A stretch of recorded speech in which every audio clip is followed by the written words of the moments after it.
has to have a body shift, what would it mean at the spiritual level? What kind of shift would there have to be at the spiritual level in order to really be truly who you are?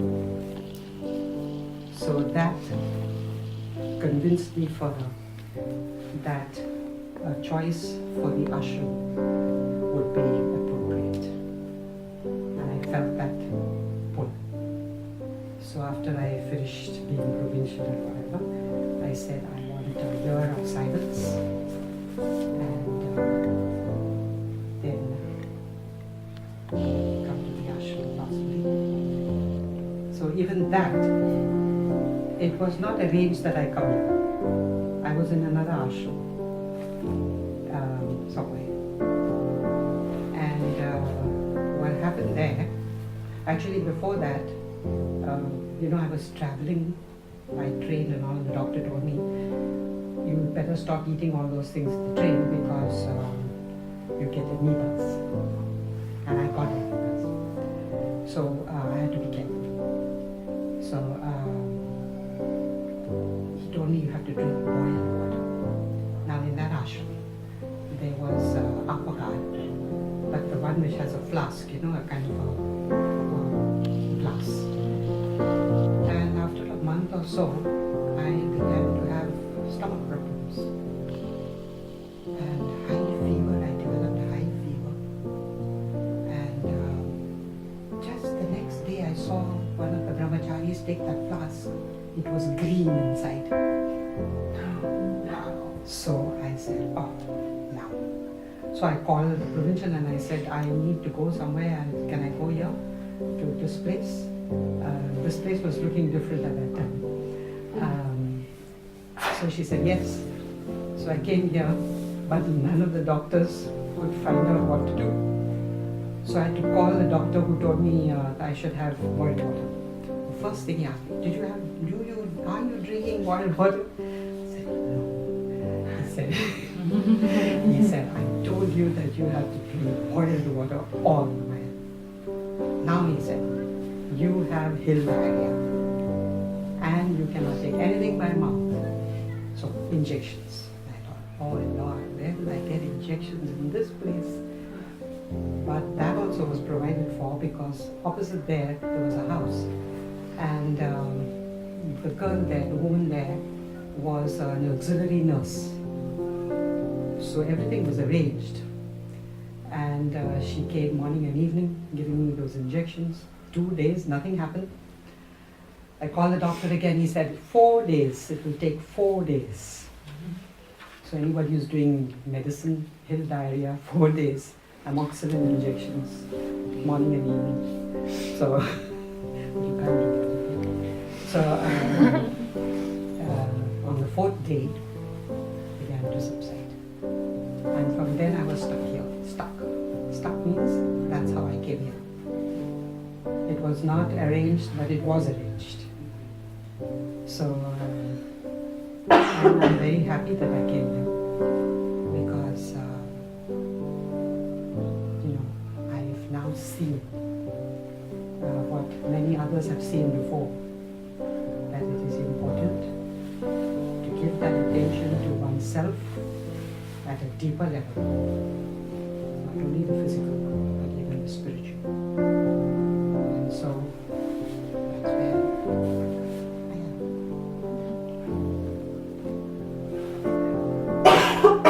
Sorry.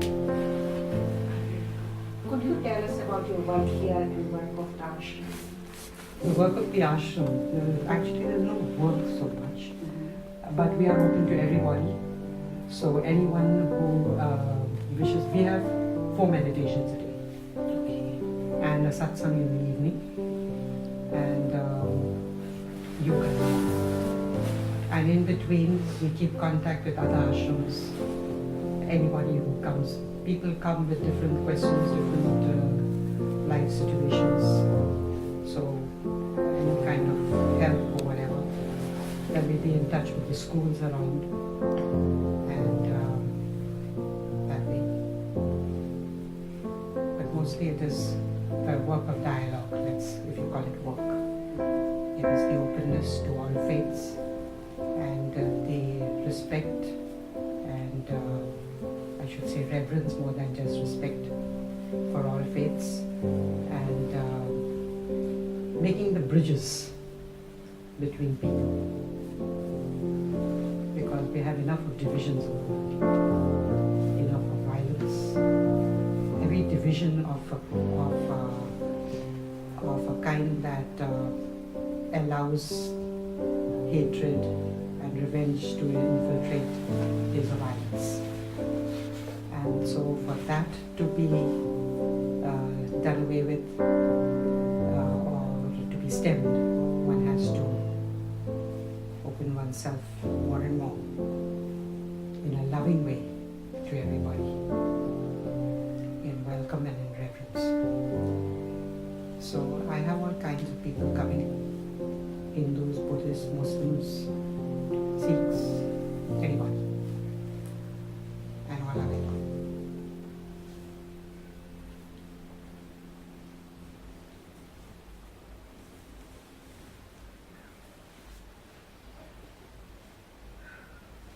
Questions?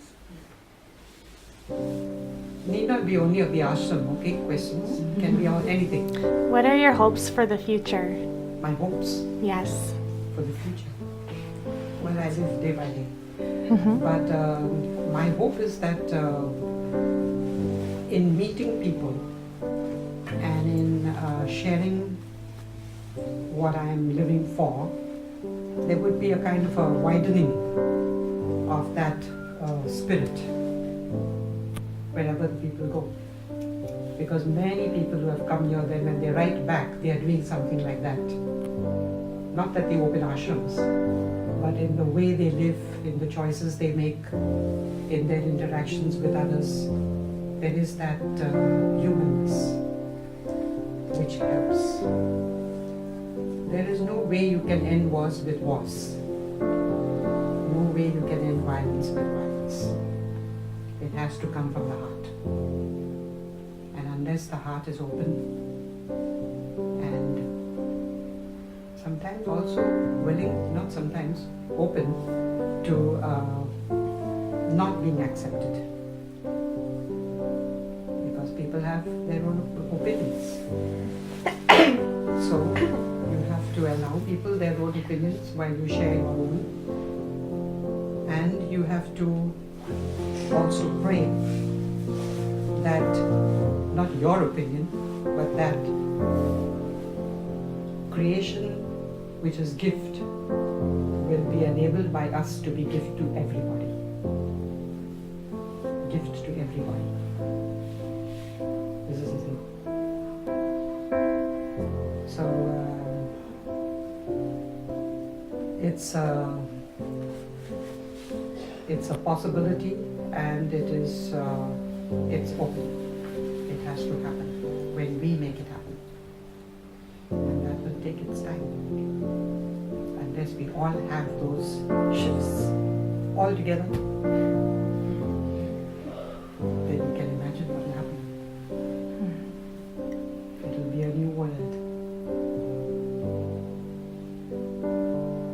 Can you tell us how being in this place on the Ganga and among these hills, how the environment, the natural place contributes to a sense of spiritual identity?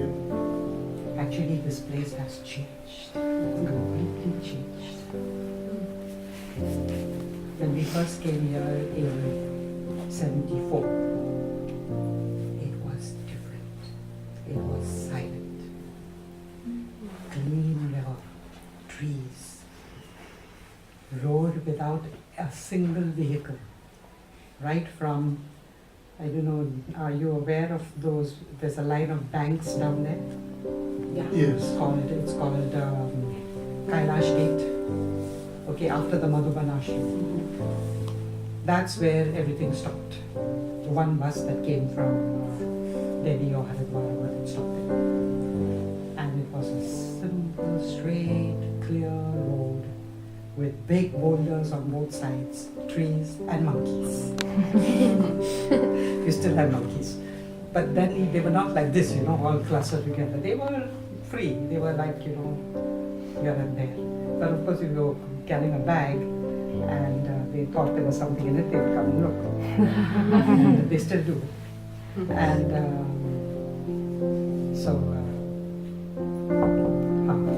okay, now we're going to have some. But I won't forget your question.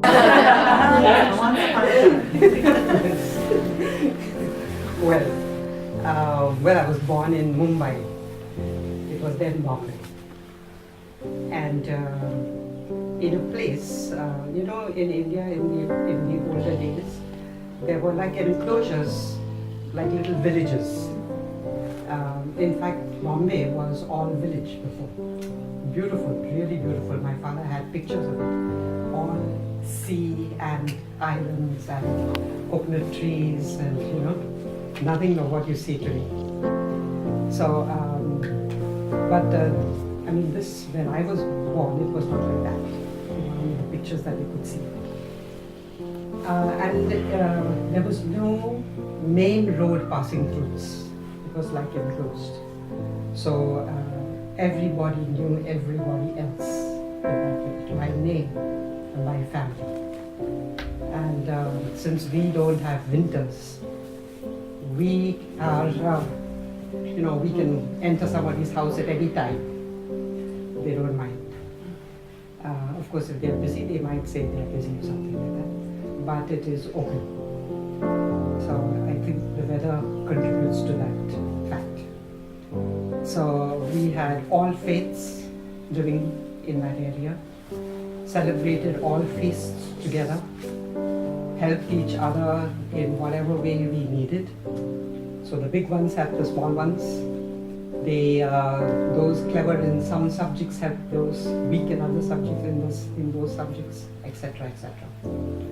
And the holidays were spent all together, big, small and all, yelling and shouting, jumping and screaming, in houses, out of houses, playing all kinds of games and on the streets and that way. So it was like very, very family all together. And that's the good memory that I carry, and I think all of us in that area would be carrying that memory. Because even till today, people know each other and people can communicate with each other. Somebody's sick in your house, you don't know what, you call the neighbor immediately. It's like that. So we grew up open to everybody, open to all faiths, open to all. And in that also, you have different cultures. Because people are coming from, say, Gujarat or Punjab or Goa or someplace like that, in that area. Although the majority of people are from there. But you welcome everybody. So, we had some special balls made of cloth, because the big ones, when they hit the small ones, they were hit with force. So all these things were taken into consideration, because we played all kinds of games with all kinds of things. So that was childhood. And so all of us went to school together and things like that. So when I finished, my sister was 3 years older than me, and when she finished college, I finished school. So they said, okay, what do you want to do? You want to go to college? I said, what shall we do if we go to college? Because I see my sister is now having to do some courses in stenography and God knows what. So why go to college? Might as well do those courses straight away and work. So they said, make up your mind. My sister said, you better make up your mind. Because if you are late, I'm not going to take you to college. Because those nuns will say, don't you know when you have to bring your sister? So, okay. So I was left free to decide, and I decided not to go to college. But in any case, I was late for everything. So my father took me to one of those institutes where they teach shorthand and typing. So I met this director of that place, and he said, oh, she's late, but I will torch her up and put her into let her come into the class. So we began paper and pencil, and the shorthand, with all the R's and O's and all. And I thought, oh, this is worse than algebra. Because you have to remember the sounds with those strokes.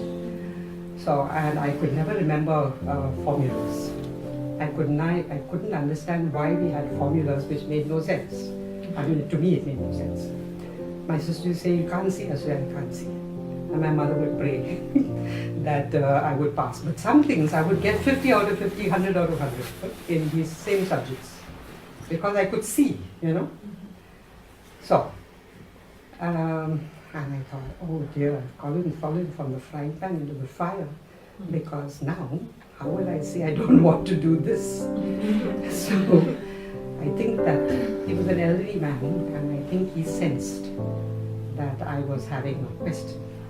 So he put the pencil down and he looked at me and he said, why don't you go to college? In a nice fatherly way, And I thought, oh dear, now the same old question, go to college, not go to college. Now I made up my mind, how will I change? So he kept on telling me, it'll be very good if you go to college. And he tried to encourage me. And I thought, oh, now I've had enough of it. So I said, oh, come on, let's continue with the lesson. And I still remember his face. So he said, okay, and we continued with the lesson. And then I went to thank the principal of the school. He said, what are you doing? I told him. He said, what is your sister doing? I told him. He said, why aren't you going to college? So I said, I'm not going to college. He said, send your mother here tomorrow morning and send your sister here tomorrow at 9 o'clock. So I knew. Now my fate was sealed without my intervention. So my mother went and came back with a letter addressed to the principal of the college, and my sister was put in the school. She was very good at all subjects, and she was teaching, and then she had to do her B.Ed. So off we went to the college. It's a very nice building, the college, a heritage building, and the main entrance is a large entrance with marble stairs quite long, and terrace on the top and down lawn, and it's very nice. So we went in there. Oh, one thing, when I was in school, we had a chapel, a very nice chapel, and on the top was written, "The Master is here and calls for you." I used to sit at the back and look at those words and think, oh, well, but I never knew where it was from. We walked up the steps of the college, and there was a chapel there. So we went in, and the same words were written there on the cloth, embroidered. But as we turned, before going into the chapel, I knew from inside that I was in the right place. From inside, I just knew I was in the right place. So I did not miss a single day of college, 4 years.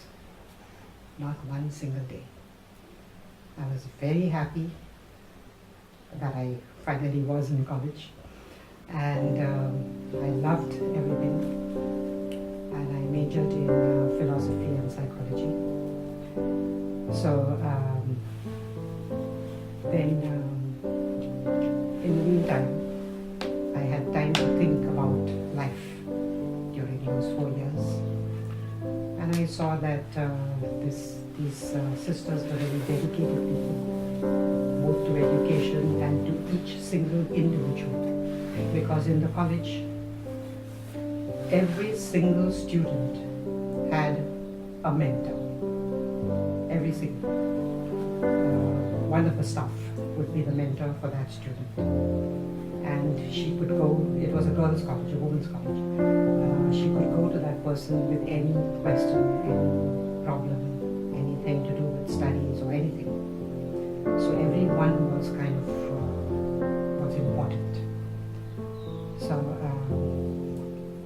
was very happy with all of this. And I thought, well, I think I must dedicate myself to this kind of openness and this kind of interest in each single person. So I joined that society. And we have what they call a novitiate for 2 years. And we did many things when we were in college. And they were very interested in the culture. We had a beautiful college crest which was based on the Upanishads. The Upanishads is a sacred book of the Hindus. And it was the upside down tree, the Urdhva Mula. The roots are up, drawing their sap and source from the divine, and the flowers and fruits and leaves and whatever it is for everybody. So, and that was Ardhava. The background was a lotus and pearls. The lotus stands for purity, and the pearls also for purity and richness of wisdom. So it was a beautifully executed piece of sandstone, beige with rust for all the artists. So so I enjoyed life in those novitiate days, but I was missing something. I was missing the interaction that we had when we were in college. So when the two sisters professors came to visit us there, they asked me, one of them asked me, how do you like this? So I said, oh yes, all very nice, but you know, this interaction is missing. So she said, what do you think we should do? I said, I think we should make that one the provincial and this one the novice mistress. And that's exactly what happened. She went and told the provincial that, the then provincial, and within a year it was all changed. And we were brought from Bangalore to Bombay, and we had class at 6 o'clock in the morning on Shaivism, Vaishnavism, Bhakti, Indian philosophy, Indian culture, and 6 o'clock in the morning. From a person who was an Indologist. And we couldn't give any other time but 6 o'clock in the morning. So we had these classes. And our second novice mistress was the one who I told what should be done. She was also a musician. That's the one up there. Her name is Vandana. So she was also a musician. So she was composing and teaching us all these things, bhajans and things like that. She learned under some very good masters. And and she always wanted me to enter into this kind of a life. But after I was teaching travel and tourism for some time, and it took me all over India, and I had to take my students. So I saw differences all over India, and I began to reflect on all this and think of how we are united, and to what depth are we truly one, and all these questions. By that time, she was already in the ashram. She was made provincial, but she resigned. She asked to be relieved, and she started an ashram in Pune. And she was always kind of telling me, this your place is in the ashram. But then I was sent to do theology in Delhi, which is north, down there south, north.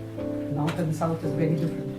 So I saw even more of India, and I realized the spiritual depths was something that we could further enter into. And but at the same time, the world was talking about liberation theology. Liberation. how do we liberate people from oppression and from all these kinds of things that keep them less human. So I was bitten by that bug. And when I finished my theology, they asked me, what would you like to do? I said, if you like to ask me, I would like to go to the village. Where? In Bihar. So they said, okay, we'll see. Then they sent me to look. And it was, really poverty-stricken, many of those villages. So they asked me, where would you like to go? I said, well, if you send the community has to decide, because I can't decide alone. I might choose one, but then they may not be comfortable. So we had 3 people, and we went and we looked around again and chose one place. So I was there for 7 years and